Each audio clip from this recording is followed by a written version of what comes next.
are now locked in and listening to The Issue.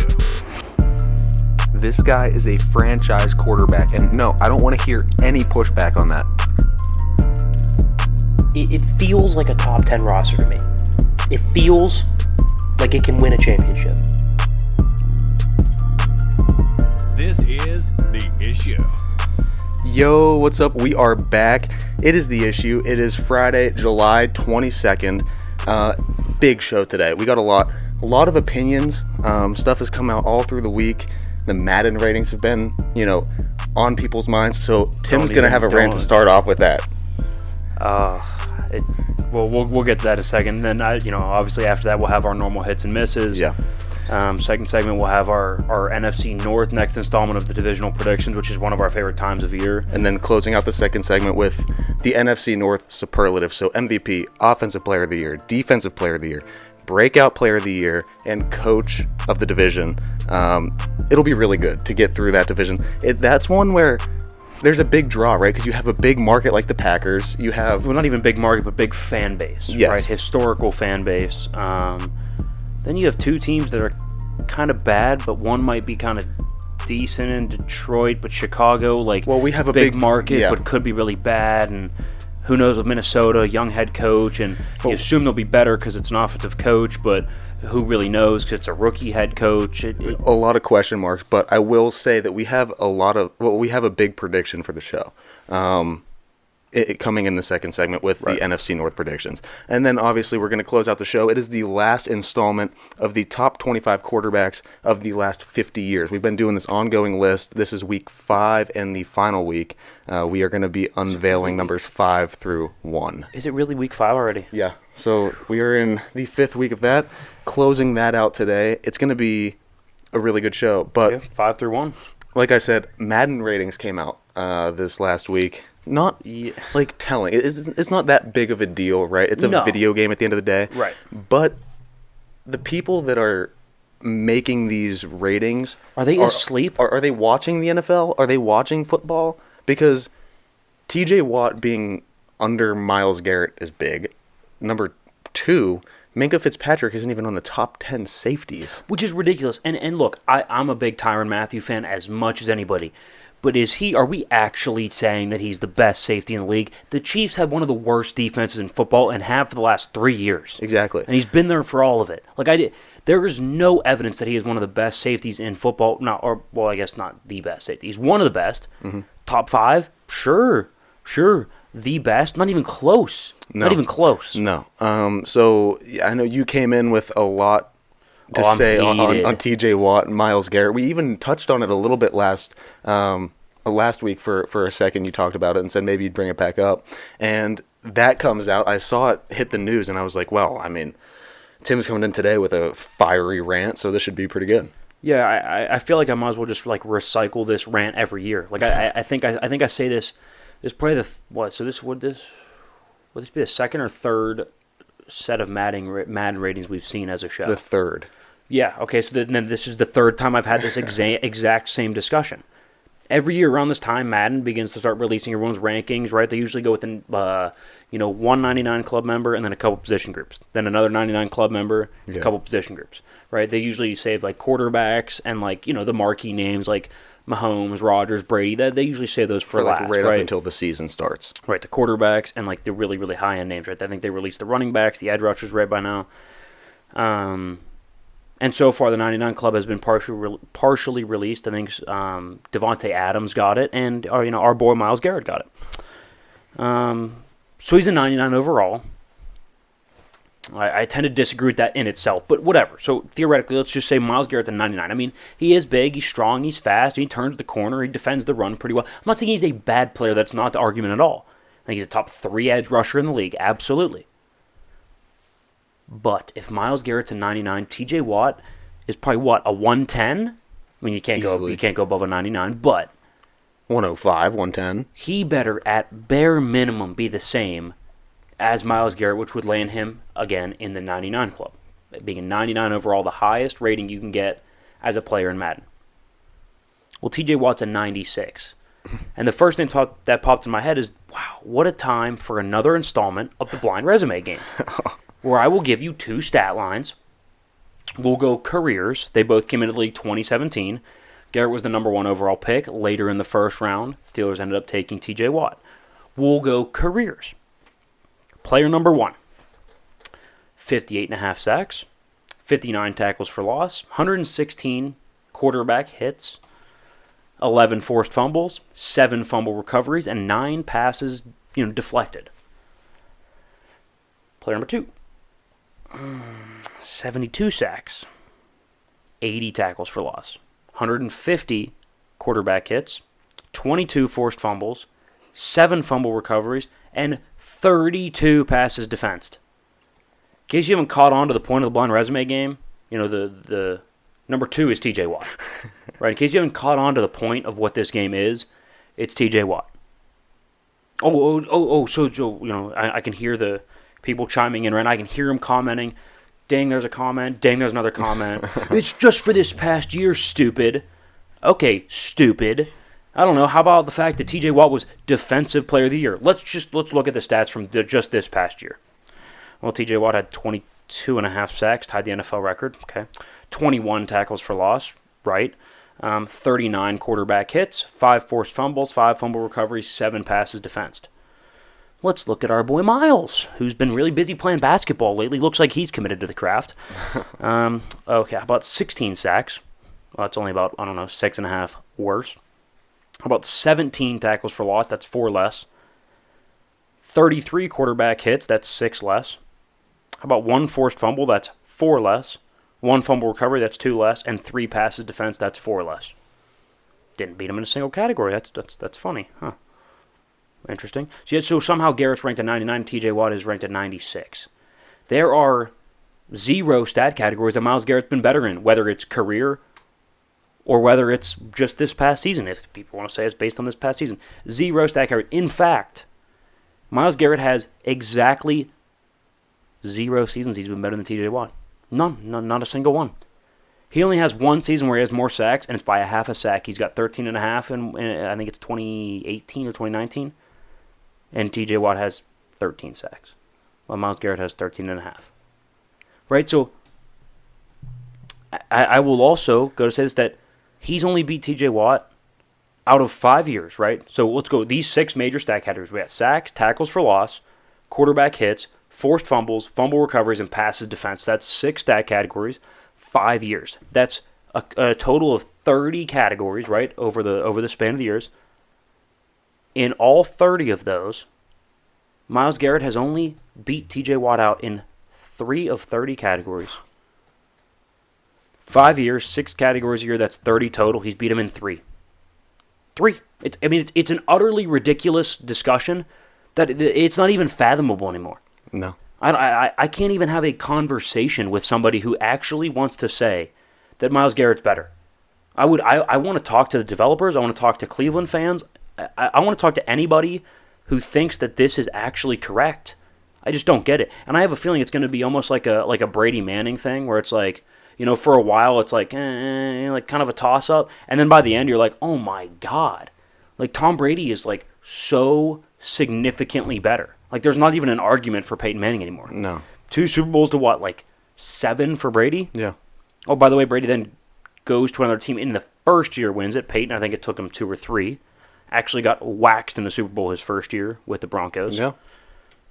I have a feeling it's going to be something like that. When in reality, it already is not even a contest. You can't tell me that through 5 years, 6 stat categories a year, that Myles Garrett has only beaten him out in 3 individual stat categories. 3 out of 30. Out of 30. And one of them was by a half sack. I think the other one was by like 1 tackle for loss, and the other one was by like 1 or 2 forced fumbles. That's it. That's it. The past 3 years, T.J. Watt's blown him out of the water. The past year, he's blown him out of the water. His entire career, it's not even close. He's got him by, 14 and a half or 13 and a half sacks. I'm looking right here. He's got him by, 21 tackles for loss, by about 40 quarterback hits. He doubles his forced fumbles. He almost doubles his fumble recoveries.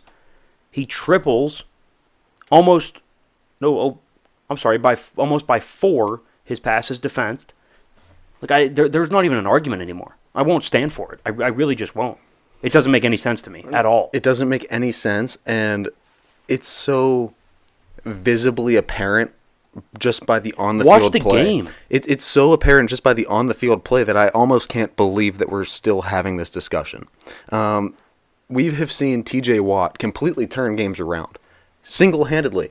We were there when he made 2 back-to-back sacks against Cleveland that basically shut down any rebuttal that they had for that game. By the way, Myles Garrett was also in that game and made, zero plays. Impact. No impact. With a statue of a quarterback, Big Ben.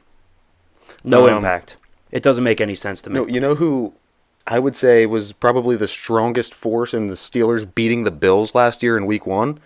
T.J. Watt. He recorded about, 5.5 sacks in Week 1 or when they beat Bills? Seattle last year. No, I couldn't agree more. And I think this will end up being a hit eventually in maybe 10 years that it's so obvious. But without further ado, let's just get into hits and misses. Okay, yeah, let's go with hits and misses. For the new viewers, this is where we go over where we were right, where we were wrong as a show, kind of reflect and take a step back and look at some of our previous takes. So without further ado, let's go hits and misses. It's kind of humbling, you know what I mean? You got to keep ourselves in check. Right. If we just boast the whole time, then what? Nobody likes that. No, nobody likes that. And also, it doesn't help us get better as a show if we can't admit where we were wrong in the past. So, let's go. Right.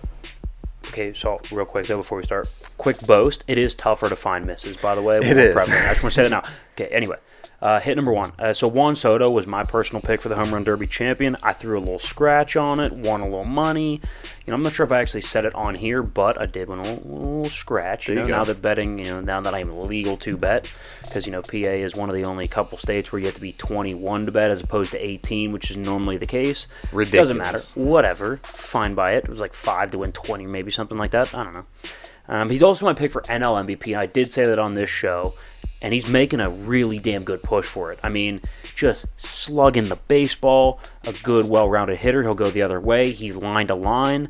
He's got one of the better arms in the outfield. Not quite as agile as I would like. I think ideally, if he ends up getting, because they're exploring trade options, gets traded to an AL contender, he'll probably slot in more as a DH. Yeah.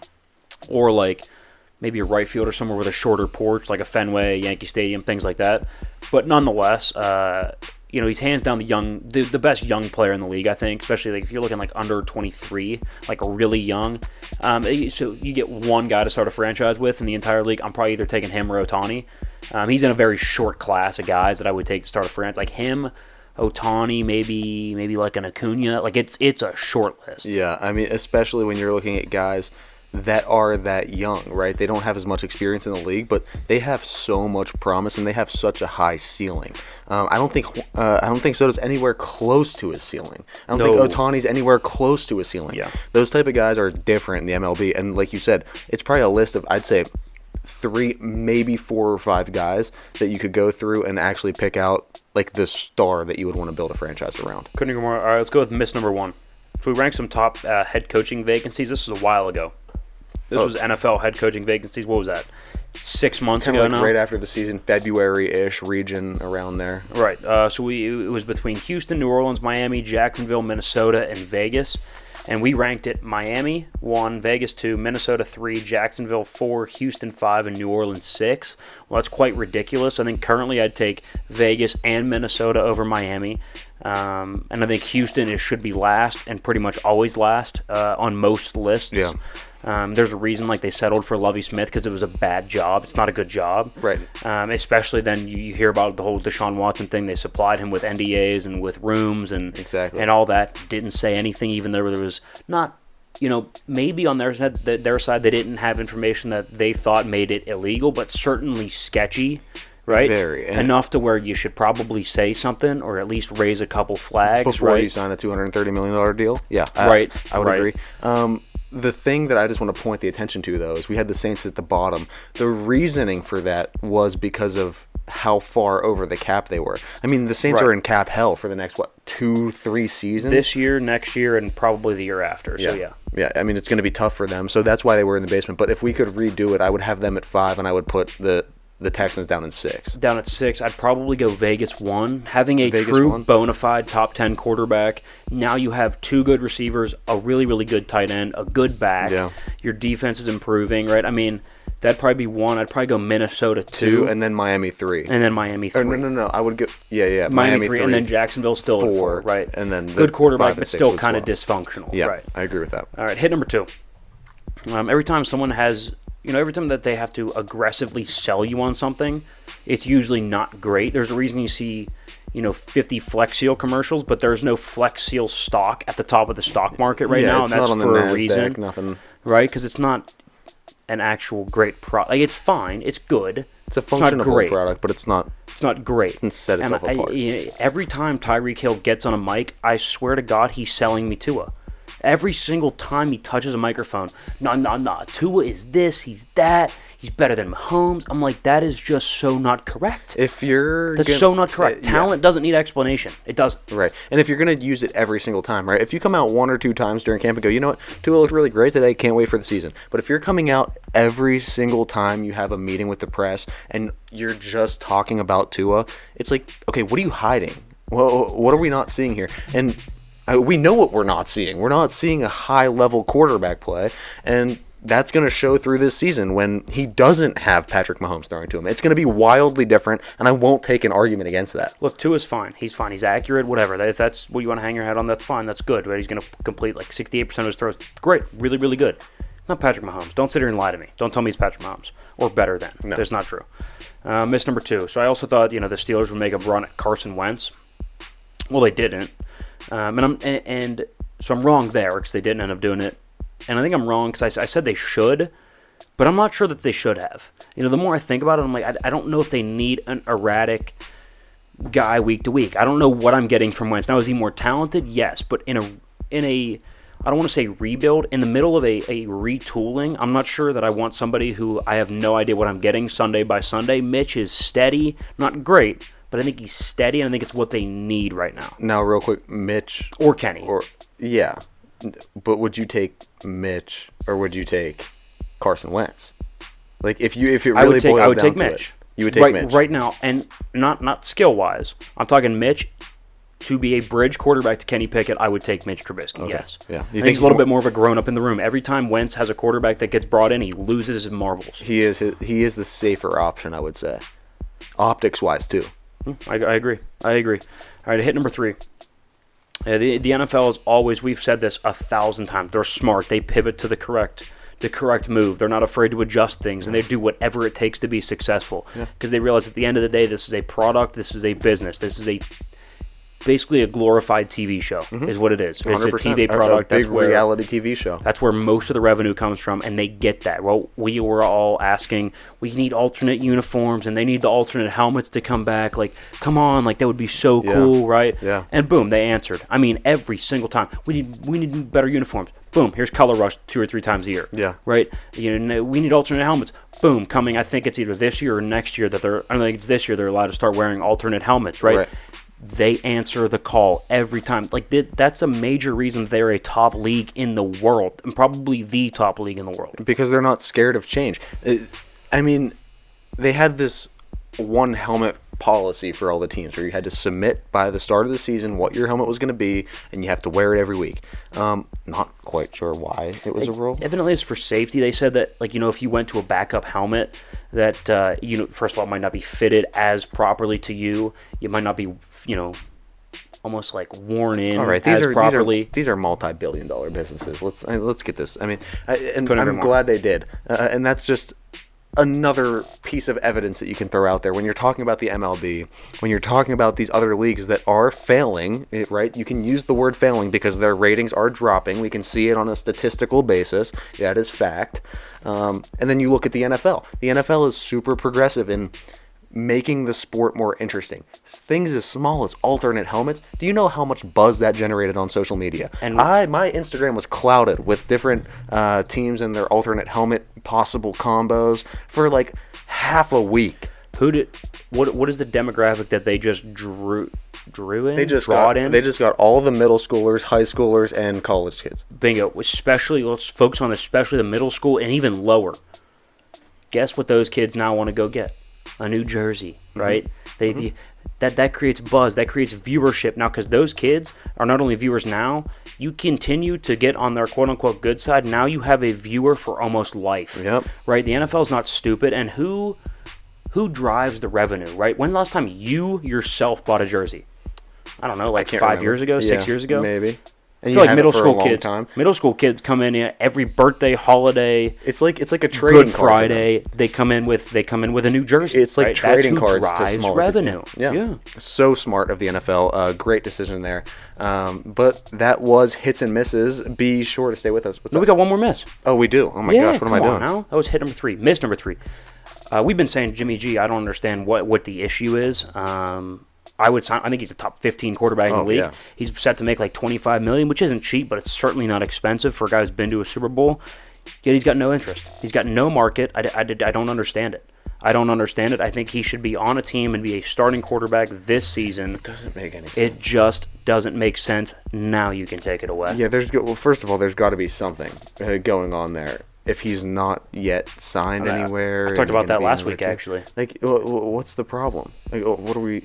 I said I think it tells you two things. They either, with the whole Seattle rumors as well, they either tell you that they don't trust him to stay healthy, or they don't trust Trey Lance either. So no, I mean there's a lot of question marks going around in San Francisco because of Jimmy G. So that was hits and misses. Got that last one out there. I don't know, just jumping the gun a little bit today. Excited to get to those NFC North predictions, which we got coming up in the second segment. So don't go anywhere.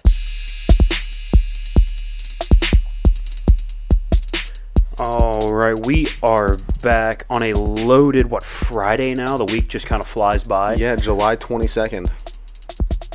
I can't even believe it. July's almost gone. I feel like I say this every time, but it's true. It's just like... We got one more episode left in July, then we are into August, and you know what's in August? NFL football. Preseason, at least, right? When's opening? That would be the September. Weekend of September 11th is that weekend, so it would be September 8th is the Thursday night game. That's fantastic. I mean, that really is. It's a scorcher of a week. Sorry, weather report. We're kind of getting away from that, which is, I guess, good for a sports podcast, but bad because we have to get some weather updates. No, the weather updates are a staple. A brutally hot week, pretty humid, like 85, 86 almost every day with some humidity, so not super enjoyable unless you have a pool. Which, of course, I don't. Keep watching, who knows? Maybe subscribe. Maybe someday I'll have enough money to buy a pool. Okay. All right, so without further ado, what you came to the second segment for, what you came to this episode for, most likely, this is kind of a draw, and one of our favorite things to do. One of the favorite times of the year. Right. Outside of actual football season, this is up there. Which is our divisional predictions. We did AFC North last week. Go check it out. This week, right? No. We do AFC North next week. Who did we do last week? We did the AFC West last week. This week is the NFC North. Next week is the AFC North. There you go. I don't know. I just have it on my screen in front of me. He can do the scheduling, okay? Either way, go check out last week's episode. YouTube, Spotify, all that. Yada, yada, yada. NFC North, Minnesota, Green Bay, Detroit, Chicago. Let's get into it. Those are the teams, of course. Let's get into it. We always start at the bottom and work our way up. Here we go. Okay, number 4, Chicago at 3-14. I said this before. I think it wouldn't surprise me if they didn't win a game. I think they're that bad. Here's the thing. Go unit by unit. Oh, sorry. Record-wise, I think. What did I say, 3-14? Yeah, you said 3-14. Unit by unit, where's their strength, right? I don't think they have a good offensive line. It's been pretty bad. The quarterback, I like Justin Fields, but he's young, unproven, and I think he has a chance to, be one of the 3 worst quarterbacks in the league this year. Because also, going off that, he has no skill people. Darnell Mooney is good, but not a true one. Cole Kmet, as the tight end, is still kind of developing. Not sure he's that dominant tight end yet. The running back's good, not special. Pass rush is average at best. Linebackers are overrated and overpaid. Same with their secondary. They're going to start probably 2 rookies in the secondary. Yeah. Oh, and by the way, rookie head coach. Yeah, they really don't have anything they excel at right now. Like you said, the rookie head coach, that's a big thing too. I mean, you have question marks at almost every single unit on your team, and in your franchise even. So I don't see the upside with Chicago. I see them scrapping to 3-14 too. I mean, we said there were five possible wins. There were 5 possible wins. We predicted they'd win 3 of them. Yes. Was it Jets, Giants, Commanders, I think Falcons, and I forget who the other one was, but they weren't.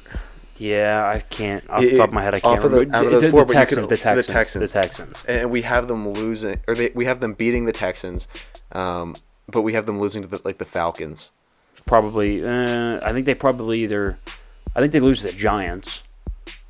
Yeah, we went through unit by unit, and New York is better in every single one except. And I don't think New York's a good football team. No. I think Justin Fields has a higher ceiling than Daniel Jones, and that's it. Right. I think Chicago is slightly better at quarterback. That's about it. And right. by slightly, I mean by maybe 1 touchdown and 1 pick. It really is ugly in Chicago. Right. All right. Detroit at 3 at 7-10, coming in third in the division. So we said last year that the Lions were the most entertaining and probably the best really bad team last year. Right. Yeah. They went 3-13-1. But they were a very scrappy 3-13-1. They were what? A 50-something, 60-something yard field goal from Justin Tucker that hit the crossbar and bounced over away, like the record for longest kick. Yeah. They were that kick away from going, 4-13-1, right? Obviously still not impressive, but beating a Ravens team that is significantly better than them. Oh, that's big for the Lions. Yeah, and they hung tough against Green Bay. They hung tough against Minnesota, right? They were a pretty good football team. Now, for the Lions, okay? So for the Lions, I think 7-10 is reasonable, and I think that is probably one of our, you mentioned at the beginning of the episode, we're going to have a big take this segment. Yes. I think our big take, there's kind of 2 here. This is one of them. I think our big take is that Detroit is going to be the most improved football team, and that you're going to look up in week like 12 or 13, and they're going to be in the mix. They're going to be, 6-8, 6-7, somewhere around there. Yeah. And you're like, oh, I mean, if they go on a little streak here, they could actually, maybe secure a wild card spot. I don't think they will, but the NFC is not that good. You know what I mean? Like you could get in at 9-8. Yeah, you can. It's not that strong of a conference as compared to the AFC, of course. Right. But no, the Lions, they killed it on their draft. They've done really well this offseason. They've improved in a lot of the units, and they were starting to play collectively pretty good football towards the end of the season. It took them a little bit to get rolling, but once they got rolling, and I don't think Jared Goff's a bad quarterback either. No. He's been to a Super Bowl. He has experience. He can win big games. So we know that it's not a total miss with quarterback. Now, he is more of a bridge guy. He's not the guy you'd want to build a franchise around. But, I mean, if you're Detroit, that's what you're looking for. You're looking for a guy to get you started. You need a little bit of a spark, and then a couple good drafts, a couple good off seasons. If you can string those together, I'd say the outlook is pretty positive. Almost like a Tyrod Taylor pre-Josh Allen. Yeah. All right, how about second in the division? Let's go with Green Bay. I think 10-7 feels right for me. Here's the thing. You lose Devontae Adams. You lost two key pieces on your offensive line. Your top target's Alan Lazard.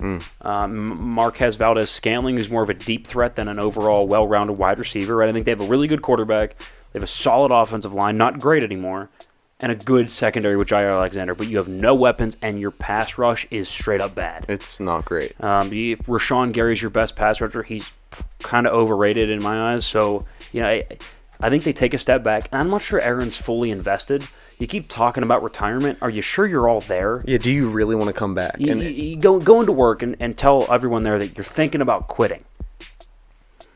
Come on. And let's not forget, You're half out the door. You're half out the door. And playing quarterback in the NFL is not something that you can just, give half effort towards or just kind of, you have to be fully committed to be an NFL quarterback between the film study, between just knowing your own playbook, preparing for every game, and getting your butt handed to you. In every single game, you're in the NFL. You are competing with the best of the best athletes. You have to make sure you yourself are in fit shape to do that. And he has zero off-season regimen. It's almost like getting to the point of Big Ben, right? And we saw the decline of his career. Yeah. Could we see the same path with Aaron because of that? I think Aaron's a little more skilled of a thrower, so he'll age and has aged a little bit better, but I don't think it's a terrible comparison. Yeah. All right, and coming at number 1, you guys, could have guessed it by now, process of elimination, the Minnesota Vikings. This is kind of another bold prediction that they're going to be one of the most improved teams in football. They're going to win the division. Here's the thing. People are saying that Green Bay would be better. Go, by the way, Minnesota at 11-6. Go unit by unit. So quarterback, obviously Green Bay has it. I would say backfield, at least the number one back, I'm taking Minnesota. I think Dalvin Cook's better than Aaron Jones. Oh, 100%. When he's fully healthy, 100%. Offensive line, I think they're about equal. They're about equal. I think Minnesota's is on the rise. Maybe not quite the level of, but they're on the rise. Weapons, 100% Minnesota. I don't even think it's close. Pass rush, Minnesota. Linebackers, Minnesota. Yeah. Safeties, Minnesota. I was going to say secondary. DBs are probably about a tie. But if you're factoring in safeties into your DBs and your secondary, I would say it's about equal. Yeah. Maybe Minnesota. I would say slightly leans toward Minnesota there, but that's one of the closest comparisons. One of the only things is head coach that I worry about a little bit with Minnesota, but I think the addition of an offensive head coach with Kirk Cousins, I think you're going to see Kirk go for 30 touchdowns, maybe 8 or 9 picks, and he's probably gonna have the best season of his career. Yeah, I mean, he's gonna have a QBR. He always has a QBR somewhere in the 90, 91-ish range. I think you're gonna see a QBR somewhere around 96. He's gonna be a top 5 statistical quarterback this year. I don't think it's crazy. No, it'll be interesting to see what Kevin O'Connell can do with him. But let's start to move in here. That was the divisional prediction. So we have, just to recap, the Vikings at the top of the division, 11-6. Bold prediction. Bold prediction. The Packers at 10-7 in second. In third, the Lions at 7-10. Also another bold prediction. The Lions kind of breaking out a little bit this year. And then in the basement, the Bears at 3-14. And may I add, a hard-fought 3-14 for Chicago. Isn't it kind of sad that 7-10 is a breakout for Detroit? It is. It is sad. But I mean, 7-10. You got to start somewhere. You have to start moving in the right direction. I think this is their year if they are going to start putting those pieces in line. But let's start with our superlatives now. So let's get into our MVP, Offensive Player of the Year, Defensive Player of the Year, Breakout Player, and Coach for the NFC North. All right, so let's get started. Okay, MVP. It kind of pains me to say it because I don't think he's a super winning player. Now, he does a lot in the regular season, but postseason we've seen kind of like so now that we talk a little bit of NBA, right? Kind of like a James Harden, where solid during the regular season, a stat beast, and then doesn't quite transfer to the playoffs. Yeah, falls off a little bit. MVP Aaron Rodgers. I mean, at the end of the day, you do have to put him MVP as well because he's definitely going to be the most valuable player. You take him off that roster, that's a 5-win team maybe? Maybe. I mean, maybe. He's the only reason no that top they're 10-7. receiver. No top receiver. Line is okay. Defense is decent. I mean, now the culture itself is good, right? So they could probably get to 6-7 wins, maybe.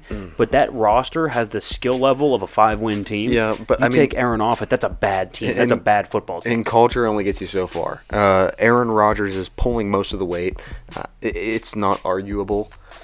I think. And at the end of the day, he's going to have probably the best stats in that division. And I still think he is top 3 most talented quarterbacks in the league overall. Yeah. So, I mean, MVP isn't that surprising that he lands there, but I do agree. I don't think he does enough in the postseason to really, really set himself apart. Right, but from this division, there's not a whole lot of quarterback talent, so he'll be MVP. Offensive Player of the Year, you probably got to go Justin Jefferson here. I think at this point he's the best offensive player not named Aaron Rodgers in the league, or in this division, I'm sorry. And I think Dalvin Cook would be a close second, but at the end of the day, I don't think there's anyone from the Lions. There's definitely not anyone from the Bears, and so you got to look at the Packers and the Vikings, and so you're between Dalvin Cook, Thielen, Jefferson, and Aaron Jones maybe, and I think clearly Justin Jefferson's the best player of those guys. Crisp route runner, good hands, got a little bit of swag to him. Huh? You can market Justin Jefferson. I like him a lot. He's a clear-cut number one. There's a lot of number ones in this division. Yes. Like you got a Lazard in Green Bay, who I don't think is a really clear-cut number one. Not even a clear-cut 2, I don't think. He's a borderline bad 2, 3 receiver. Probably an average 3. I mean, you look through this division, I'd say Justin Jefferson is the only true number one. He's very talented, and his speed after the catch is what blows me away. How he's able to not just separate off of the line of scrimmage, but then once he catches the ball, he is gone. Yeah. Justin Jefferson at Offensive Player. All right, let's go with Defensive Player of the Year. I think Jair Alexander slots in here. So you got to look at defensive. You got to look at value, right? So where are you getting your value? Where are the top positions on defense, right? Edge rusher and corners. Yeah. Period. Those are the 2 positions that you need. And so when you can be a lockdown corner like Jair Alexander is, when he's healthy, he's a top 3 corner. I don't think it's a debate. I think it's him, Ramsey, and pick your third. But I think he's certainly in the top 3 DBs in the league. Maybe J.C. Jackson right now. But he is locked down. I mean, he's locked down, and so without Devontae Adams, they're going to have to win some closer football games if they want a shot. True. And you got to shut people down, especially like in a division with Justin Jefferson, right? That's going to be a matchup to watch. A really skilled DB for them, and he's kind of the chandelier in an empty warehouse for that defense right now. So I'd go Jair Alexander, Defensive Player of the Year. I think this is going to be a big year for him, too. I'm going to make that prediction because of what we just said. There aren't many true-cut number 1 receivers. He's going to be on receivers that he is way more comfortable covering for, right. I mean, 2 games from each team, so 6 games out of the 17 for the season. Outside of the 2 against Minnesota, though. Right. Because no one likes to draw Justin Jefferson, and even if you go to the second guy, Adam Thielen. Yeah, I mean, right. That's the only team that's going to get you, but in this division, I could see him having some really good divisional play. Yeah, I couldn't agree more. All right, breakout of the year candidate. Let's go with DeAndre Swift. Now, normally breakout guy is like a second-year guy who shows some flashes year 1, breaks out in year 2. Yeah. But DeAndre Swift's kind of been hovering, at about really, really average. I think he's going to kind of break out. I think the offensive line is getting significantly better in Detroit. He's going to have some running lanes. And I think he's going to take the bulk of the snaps this year as opposed to he's kind of been in a platoon. I think outside of maybe third down, he's going to get all the touches, especially out of the backfield as well. I think you could look up and Swift could have 11, 12 touchdowns, close to 1,000 yards rushing and then another 400 receiving, right? You could look up, he could have 1,400 total yards and 11 or 12 touchdowns, which is a very, very serviceable top 10 quality back. And right now he's about top 20, not top 10, so I could see him breaking out and getting up into that top 10. Absolutely. We've seen his skill for how many years now? I mean, he played against Pine in what, the 2014 or 2015, one of those two. One of those 2 years. But in 2014, in the state championship game. Yeah. Yeah. Wow. Crazy. Well, there you go for your local guys. You know what we're talking about. All right, Coach of the Year. Look, I think if you're going to put, if you feel like we do and you think that Minnesota is going to take a step up and be the best team in the division, how can you not put the rookie head coach that's going to lead them there? And what he's going to be able to do with Kirk Cousins, Kevin O'Connell, by the way, is his name. Former, I think offensive coordinator from LA. From LA, yeah. From the Rams, LA. How can you not? He's going to make Kirk Cousins a top 10 statistical quarterback, which he normally is, but I think Kirk Cousins is going to be a top 10 quarterback this year. Yeah. And they're going to win this division over Aaron Rodgers and Matt LaFleur. How do you not put him as the coach of the year there? I mean, this is a guy, let's not forget, from the Sean McVay umbrella. That holds a lot of weight. So it's going to be really interesting to see him as a head coach. I think he's going to do really well. I mean, the league is moving in his direction. The trends are favoring him, right? The league is moving towards offensive head coaches. These defensive guys like a Bill Belichick. Like a Mike Zimmer who got fired right in front of him. Exactly. Yeah. So the seats are getting a little toasty for those defensive head coaches. Now you get this breath of clean air in Minnesota where you can finally go score some points. Look at the talent you have and play to their strengths. So I think Kevin O'Connell, Coach of the Year, leading as a rookie head coach a team to the top of the division, the top of Aaron Rodgers and the Packers for the first time in how many years, probably? So I don't remember the last time Minnesota's won, but it's been probably like maybe at best twice in the last probably 15 years. That lands you Coach of the Year for the division. I mean, if you can do that. So those are the superlatives for the NFC North. Guys, don't go anywhere because in the third segment, we're going to have our top 25 quarterbacks of the last 50 years, the final installment of that. But just to run back through the superlatives real quick, we got MVP Aaron Rodgers, Offensive Player of the Year Justin Jefferson, Defensive Player of the Year Jair Alexander, Breakout Player DeAndre Swift, and Coach of the Year Kevin O'Connell of the Minnesota Vikings. So guys, like I said, don't go anywhere. Big third segment coming up next.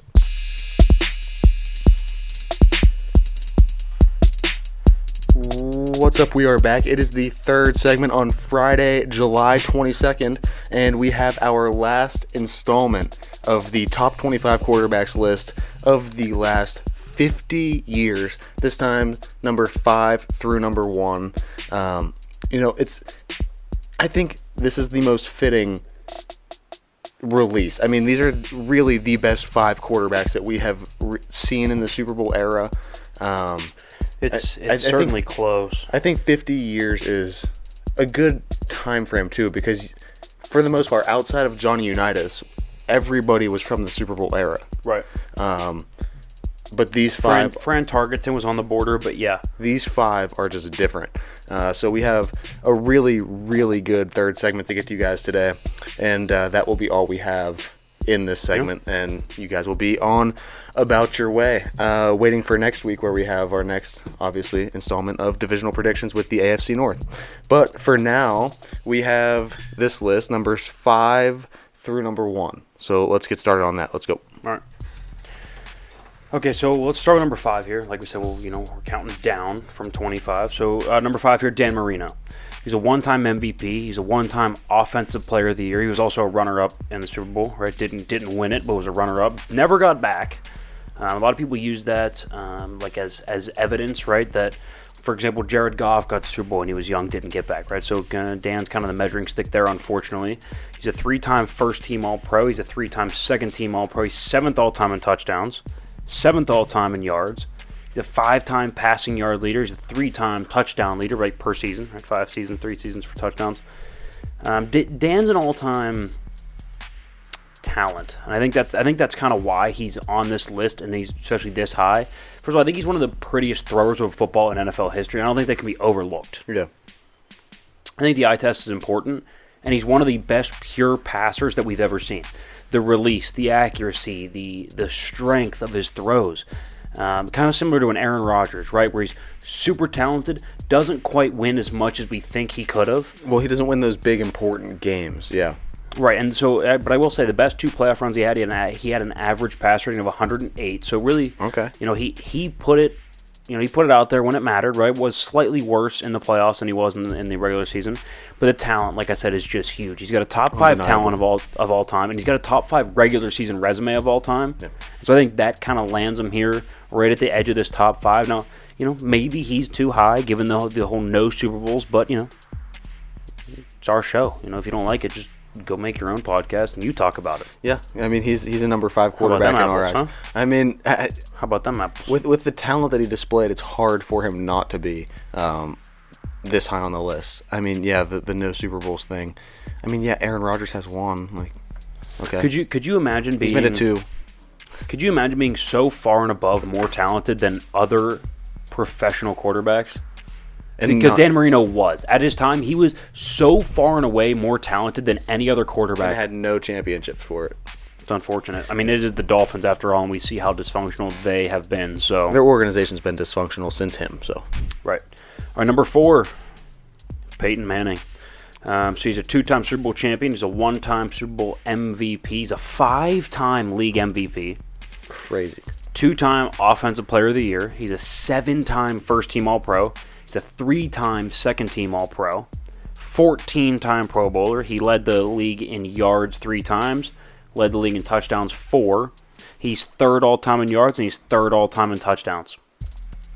So Peyton, to me... Impressive. Also, he's number 1 all-time. Now, he might get passed by Brady. He's at 43. Brady's at 42. 4th quarter comebacks of all time, so kind of cranked it up when it mattered. Now, his overall postseason stats weren't quite as good, but... in the 4th quarter, when it mattered most, he was there, and you can't argue with the resume. 5-time MVP, that's the most in history. He's a Super Bowl champ. He's got the Super Bowl MVP checked off. Yeah, he's one of, I think there's 7 quarterbacks that have won multiple Super Bowls. I mean, we could probably go back through and look because they're most likely all on this list. He's one of, I know it's not more than 10 guys that have won multiple Super Bowls, and he's one of those guys. And he was able to piece together enough in the playoffs. Now, he's an all-timer due to what he's done to change the game as well. Yeah. I think the major reason that the quarterback position is so cerebral nowadays is because of him and Brady a little bit, but I think mostly him. And he was the first quarterback to really make the position less about throwing the football and more about what you're doing pre-snap to put yourself in a good position.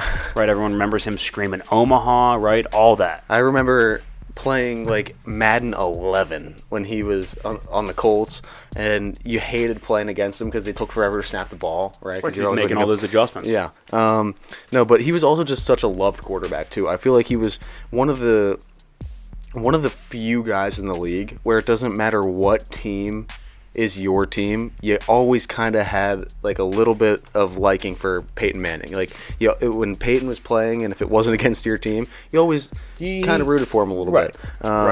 Just a great guy on and off the field, and incredibly funny with that golf outing that they did. He's fantastic. He is so funny. He's fantastic. All right, number 3, John Elway, 2-time Super Bowl champion, 3-time actually runner-up, so got to 5 Super Bowls in his career. He's a 1-time Super Bowl MVP, a 1-time league MVP. He's a 3-time second-team All-Pro. Criminal, he never won a first-team All-Pro. Wow. Just saying it. Yeah. And an Offensive Player of the Year. Should have probably won a couple of those each. He's a 9-time Pro Bowler. He's 13th all-time in touchdowns, 11th all-time in yards. Now, some of those might seem a little low for him to be at 3. Here's why John is this high. He's one of the only quarterbacks that you can look at and say, wow. He damn near single-handedly turned around a not good franchise, a bad franchise. Mm-hmm. Prior to his arrival in 1983, they, as a franchise, had 23 years, previous. They made the playoffs 3 times. They only had a winning record in 7 of those 23 seasons. I mean, they were god-awful. That's really bad. In his first 10 seasons, he had a winning record his entire career. And in his first 10 seasons, he had a winning record especially as well. In 6 of his first 10, he made the playoffs and was making the Super Bowl by year 3. Right, so what he was able to do to turn that franchise around is why he's so high on this list. For some of you younger viewers, imagine Andrew Luck if Andrew Luck didn't retire. Right, that talent with that little to work with, especially in the early years of his career. Yeah.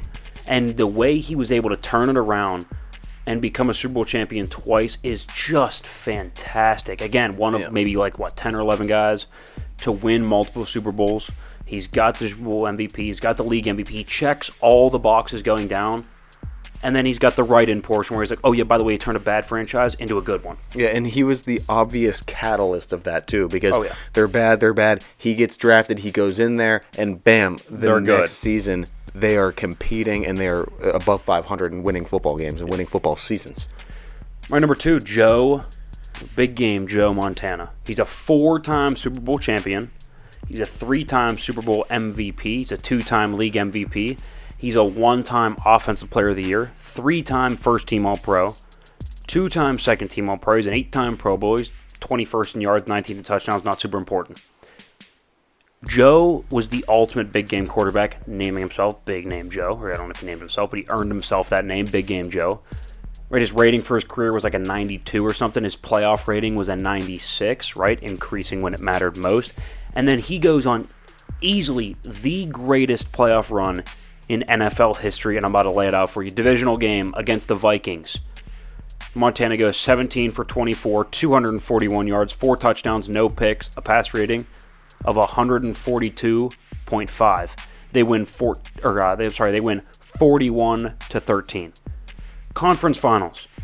Big Game Joe goes 26 for 30, 262 yards, 2 touchdowns, no picks, 125 pass rating. They win 30-3. Amazing. Super Bowl, 22 for 29, 297 yards, 5 touchdowns, no picks, 148 pass rating. They win in the Super Bowl 55-10. Blowout. For the playoffs, he went 11 touchdowns, no picks, 142 rating. They won each game by 4+ scores. I mean, that's just unheard of. That is the best run in NFL history for a quarterback. Joe Montana at number 2, and at number 1.